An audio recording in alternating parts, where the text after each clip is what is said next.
You don't need to finish your entire family history project this weekend. That would be way too much. And honestly, that is where many people get stuck. They think preserving family history has to mean a massive project, a perfect archive, a finished book, and every relative interviewed before dinner. No. This weekend, the goal is much simpler.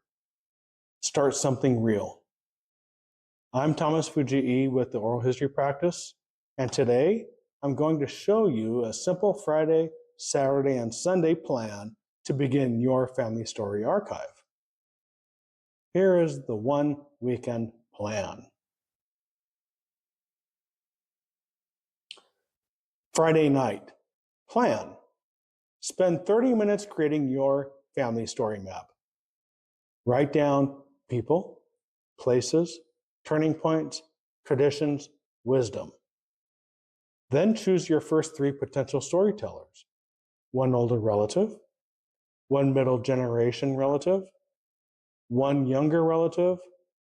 Next, choose 5 starter questions. Use questions that invite memory, not just information. For example, what did home sound like when you were young? Who made you feel safe as a child? What family tradition do you hope never disappears? What was a hard season that changed you? What do you hope future generations understand about our family? That is Friday. No overthinking.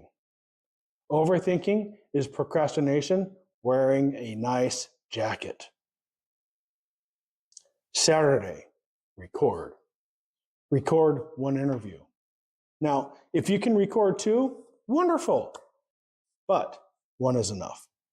Find a quiet room, use your phone, then do a quick test and begin. Start with easy memories. Let the person settle in. Ask follow-up questions. And when silence comes, do not rush to fill it. Sometimes silence is not empty. Sometimes it is memory walking back into the room. Sunday, organize. Upload the recording. Rename the file. Create your 5 archive folders: interviews, photos, documents, recipes and traditions, story summaries. Then write a 1-page summary of the interview. Not a polished essay. Who did you interview? What stories came up? What people were mentioned? What surprised you? What should you ask next time?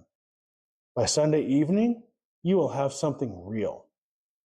Not a, we should really do that project. A real beginning. Why this matters? Every family has 2 stories.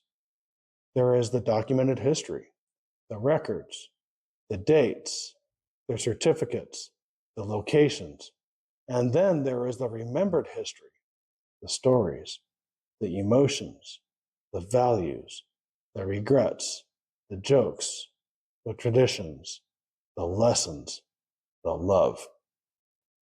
Documented history tells us what happened. Remembered history tells us what it meant. When we lose remembered history, we lose more than information. We lose identity.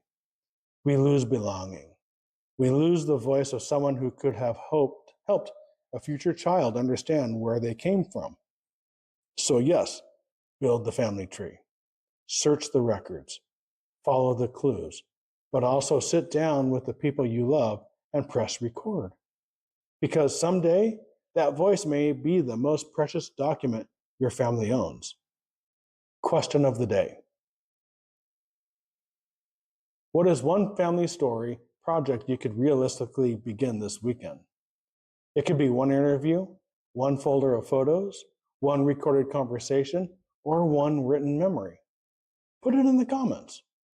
And if you want help turning this from a good intention into a real family project, I created the OHP Starter Kit for exactly that.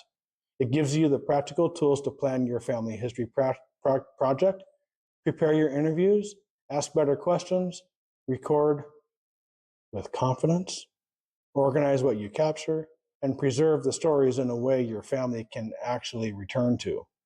So if you have been thinking, I know we need to do this, but I don't know where to start there. Go to the link in the description.